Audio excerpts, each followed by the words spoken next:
Hi viewers. Poonam Pandey వయసు 32 సంవత్సరాలు. ఆమె నిన్న మరణించింది. ఈరోజు వాళ్ళ టీం కన్ఫర్మ్ చేశారు. ఎందుకు చనిపోయింది? గర్భాశయ ముఖద్వార క్యాన్సర్, సర్వికల్ క్యాన్సర్ అంటారు. అంత చిన్న వయసులో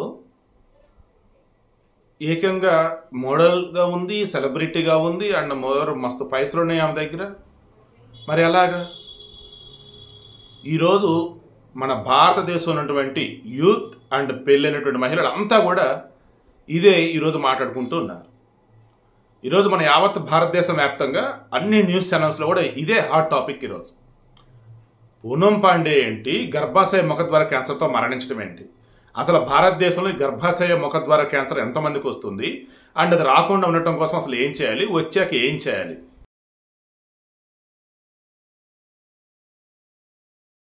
సింపుల్గా చెప్తా. ముందుగా ఆమె మరణించింది కాబట్టి నేను ఆమె గురించి నెగిటివ్గా చెప్పను, బట్ రెండు విషయాలు చెప్పి ఆ టాపిక్లో వచ్చేసి రిమైనింగ్ టాపిక్లోకి వెళ్తాను.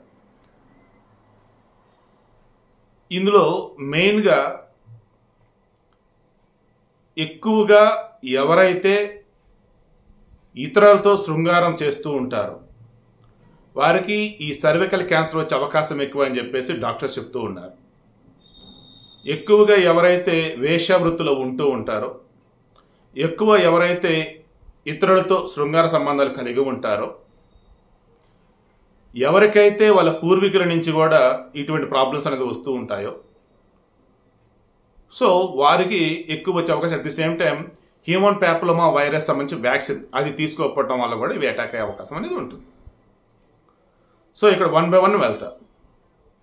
ప్రపంచవ్యాప్తంగా ఈ క్యాన్సర్ వల్ల ఎంతమంది చనిపోతున్నారు ఏంటి అన్నప్పుడు లక్షల్లోనే ఉంటూ ఉన్నారు. అందులో ఇది 4వ ప్లేస్లో ఉంది. సర్వికల్ క్యాన్సర్ 4th ప్లేస్లో ఉంది. ఇందులో మన భారతదేశం నుంచి ఆన్ యావరేజ్ పర్ ఇయర్ 80,000 మందికి ఈ సర్వికల్ క్యాన్సర్ వస్తే 35,000 మంది చనిపోతూ ఉన్నారు. బేసిక్గా దీనికి ముందుగానే మనం వ్యాక్సిన్ తీసుకుంటే ఈజీగా దీనిని అరికట్టవచ్చు. అందుకే సెంట్రల్ గవర్నమెంట్ ఇప్పుడు 9 నుంచి 14 సంవత్సరాల వయసు ఉన్నటువంటి ఆడపిల్లలకి ఈ human papilloma virus vaccine HPV vaccine వేస్తున్నారు ఫ్రీగా. ఇది 9 నుంచి 14 సంవత్సరాల వయసు ఉన్న వారికి 2 షాట్స్ వేస్తారు, అంటే 2 డోసులు అన్నట్టు. ఇది 6 నుంచి 12 నెలల సమయం తీసుకుంటారు వాళ్ళకి, 9 నుంచి 14 సంవత్సరాల వయసు ఉన్న వాళ్ళకి. అదే 15 నుంచి 20 సంవత్సరాల వయసు ఉన్న వాళ్ళు అనుకోండి, 3 డోసుల్లో వారికి ఇది ఇస్తారు, అది కూడా 6 నెలల సమయం. ఇప్పుడు 9 నుంచి 14 సంవత్సరాల వయసు ఉన్న వారికి కేంద్ర ప్రభుత్వం ఉచితంగా ఇవ్వబోతుంది. ఎందుకు ఏంటంటే డాక్టర్స్ చెప్పే దాని ప్రకారం కూడా చాలా ఎఫెక్టివ్గా ఇది పనిచేయటం కానీ, ఈ సర్వైకల్ క్యాన్సర్ రాకుండా అడ్డుకోవటంలో కానీ 9 నుంచి 14 సంవత్సరాల మధ్య వయసు ఉన్న వాళ్ళకి వేయటం వల్ల ఎక్కువ బెనిఫిట్ అనేవి ఉంటాయి. ఆ తర్వాత వేసినప్పుడు ఇక ఉంటాయి, బట్ 26 లోపే అన్నట్టు. 26 తర్వాత ఉన్నటువంటి ఏజ్ వాళ్ళకు కూడా ఈ HPV వ్యాక్సిన్ తీసుకోవచ్చు, బట్ దాని యొక్క పనితనం చాలా తక్కువ. ఒక మాటలో చెప్తా, ఇది యుక్త వయసు వచ్చింది, ఇంకా సెక్సువల్గా కమిట్ కాలేదు, అప్పుడు ఈ వ్యాక్సిన్ తీసుకోవటం వల్ల చాలా ఉపయోగం. వన్స్ సెక్సువల్గా కమిట్ అయిన తర్వాత ఈ వ్యాక్సిన్ తీసుకోవటం వల్ల అంత ఉపయోగం ఉండదని అంటున్నారు, కానీ 26 సంవత్సరాల లోపే తీసుకోవచ్చు అని అంటున్నారు. సో మీకు అర్థమైంది కదా? శృంగారానికి రెడీ, నాకు ఎలా చెప్పాలి, కొంచెం ఇబ్బందిగా ఉంది, సెన్సిటివ్ టాపిక్ కాబట్టి. పెళ్ళికి ముందు కానీ లేదన్నప్పుడు లవర్స్ ఆ రకం కలవటానికి ముందు కానీ ఇది కనుక తీసుకొని కనుక ఉన్నట్టయితే మీరు ఈజీగా ఈ సర్వికల్ క్యాన్సర్ బారిన పడకుండా ఉంటారు. ఓకే, ఇక పెళ్ళి అయిన తర్వాత ఆడపిల్లలకు సంబంధించి ముఖ్యంగా 21 సంవత్సరాల వయసు దాటిన వారికి సంబంధించి ఎవ్రీ ఇయర్ డాక్టర్ చెప్తూ ఉంటారు ప్యాప్ స్మియర్ టెస్ట్ అంటారు. ఈ ప్యాప్ స్మియర్ టెస్ట్ అన్నప్పుడు బాటమ్ వెజినా దగ్గర వచ్చేసి ఒక రకమైనటువంటి పరికరం పెట్టేసి మన కరోనా సమయంలో మనం లోపల నుంచి ఎలాగైతే ఒక రకమైన దాన్ని ఏమనాలా, లోపల నుంచి కొంత లిక్విడ్ లాంటి సమయంలో సేకరించారు కదా, అలా అక్కడ ఉన్నటువంటి ఒక రకమైన లిక్విడ్స్ అని సేకరిస్తారు, టెస్ట్ చేస్తారు. అందులో కొంచెం ఏదైనా తేడాగా ఉందనుకోండి, దెన్ అక్కడ ఉన్నటువంటి ఒక పార్ట్ లాంటిది, చిన్న పార్ట్ కణజాలం లాంటిది కట్ చేసి బయాప్సీ చేస్తారు. అందులో కూడా రిజల్ట్కి వచ్చి తేడాగా ఉందనుకోండి, అప్పుడు మిమ్మల్ని క్యాన్సర్ హాస్పిటల్కి పంపుతారు. ఇక అక్కడ వాళ్ళు మీకు నెంబర్ ఆఫ్ టెస్టులు చేసి ఈ సర్వైకల్ క్యాన్సర్ ఉందా లేదంటే వాళ్ళు ఐడెంటిఫై చేస్తారు. అది ఎర్లీ స్టేజ్లో కనుక అయినట్టయితే మీరు ఈజీగా బయటపడవచ్చు. అందుకే పెళ్ళైనటువంటి వాళ్ళకి ఇయర్లీ వన్స్ ఈ ప్యాప్ స్మియర్ టెస్ట్ అనేది చేస్తూనే ఉంటారు. చాలామంది సజెస్ట్ చేస్తూ ఉంటారు. ముఖ్యంగా ఎవరెవరికంటే రెసిస్టెన్స్ పవర్ ఎవరికైతే తక్కువ ఉండిద్దో వాళ్ళకి, ఆల్రెడీ హెచ్ఐవి కానీ ఎయిడ్స్ కానీ ఉండేది కదా వాళ్ళకి, ఆల్రెడీ కొన్ని రకాల డిసీజులు ఉంటూ ఉంటాయి, రెసిస్టెన్స్ పవర్ తక్కువ ఉంటూ ఉండేది వాళ్ళకి, వీక్గా ఉంటారు వాళ్ళకి, అండ్ మద్యపానం అలవాటు, ధూమపానం, ముఖ్యంగా ధూమపానం అలవాటు ఎవరికైతే ఉండేదో వాళ్ళకి, అండ్ వేషవృత్తులు ఉన్నటువంటి వాళ్ళకి, అండ్ జీవిత భాగస్వామి కూడా మరికొంతమంది శృంగారం జరుపుతుంటారు వాళ్ళకి, వీళ్ళకి ఖచ్చితంగా ఈ ప్యాప్ స్మియర్ టెస్టులు చేసే ప్యాప్ స్మియర్ టెస్టులు చేసిన అవసరం ఉంది. అండ్ వీళ్ళకి ఈ సర్వైకల్ క్యాన్సర్ వచ్చే అవకాశం అంటే చాలా ఎక్కువ అనేది ఉంది. యాక్చువల్గా ఈ పూనం పాండే విషయంలో కూడా ఏంటంటే వివాదాలకి సంబంధించి కేర్ ఆఫ్ అడ్రస్ ఈమె అంటారు. అండ్ ఈమె సెక్స్వల్గా కూడా ప్రికాషన్స్ తీసుకోకపోవటం కావచ్చు, లేదన్నప్పుడు ఆమె వాడే కాస్మెటిక్స్ కావచ్చు, అండ్ నోటి ద్వారా తీసుకునే గర్భనిరోధక మాత్రల వల్ల కూడా కావచ్చు వచ్చే అవకాశం ఎక్కువ ఉండేది. చనిపోయిన మనిషి కాబట్టి మనం గురించి ఏమీ చెప్పలేము.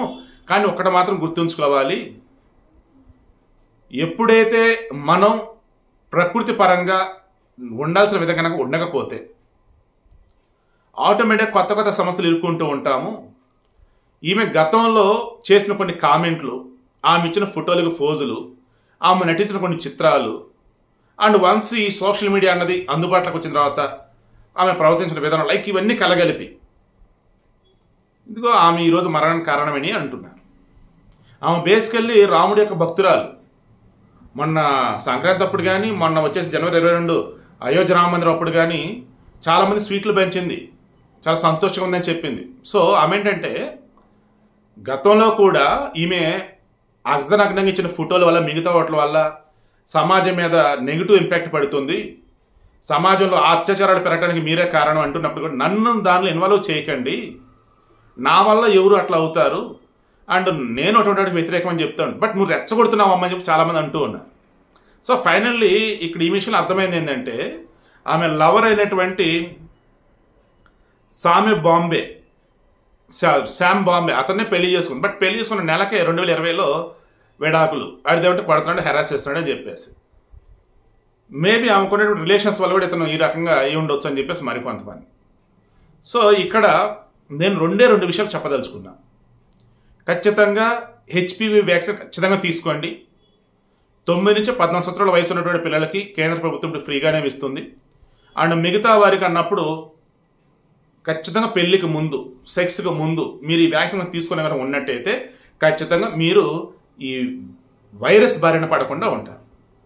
లాస్ట్ బట్ నాట్ లీస్ట్, యాక్చువల్గా చాలామందికి ఈ హ్యూమన్ ప్యాప్లోమా వైరస్ అటాక్ అవుతూనే ఉండేదట. కానీ మనకున్న రెసిస్టెన్స్ పవర్ వల్ల వన్స్ అది మన బాడీలోకి అటాక్ అయితే 2-3 ఇయర్స్లోనే అది ఎండ్ అయిపోద్దట. బట్ ఎవరికైతే రెసిస్టెన్స్ పవర్ తక్కువ ఉండి సరైన ఎక్సర్సైజ్ చేయకుండా, మా ధూమపాన అలవాటు అంటే స్మోకింగ్ అలవాటు ఉండి, అండ్ ఊబకాయం ఉండి, తర్వాత బ్యాలెన్స్ డైట్ లేకుండా ఉండటం, ఓకే, సో ఇలా ఉన్నటువంటి వాళ్ళకి సంబంధించి ఇది 10 నుంచి 15 సంవత్సరాల మధ్యలో బయటపడిద్దట. అంటే ఇప్పుడు ఈ పూనం పాండే చూడండి, మేబీ ఆమె టీనేజ్లో ఉన్నప్పుడే ఆమెకి హ్యూమన్ ప్యాప్లోమా వైరస్ అనేది అటాక్ అయింది ఆమెకి. ఇప్పుడు అన్నీ తెలుసుకునేటప్పటికి పాపం స్టేజ్ దాటిపోయింది, అకస్మాత్తుగా చనిపోవాల్సి వచ్చింది. నాకు తెలిసి ఆల్మోస్ట్ అన్ని టచ్ చేశాను. ఇంకే డౌట్స్ కింద కామెంట్ కూడా తెలియచేయండి. ఇంకొక మాట చెప్తున్నాను, ఎవరైతే నోటి ద్వారా గర్భనిరోధక మాత్రలు తీసుకుంటూ ఉంటారో వారికి కూడా ఈ సర్వైకల్ క్యాన్సర్ వచ్చే అవకాశం చాలా ఎక్కువ. సో ప్రికాషన్స్ తీసుకోండి, వేరేవి మ్యూచువల్గా కలిసినప్పుడు భార్యాభర్తలైనా సరే ప్లీజ్. అండ్ పెళ్లి కానటువంటి పిల్లలు, టీనేజ్లో ఉండే పిల్లలు ఖచ్చితంగా ఈ హెచ్పివి వ్యాక్సిన్ అయితే తీసుకోండి.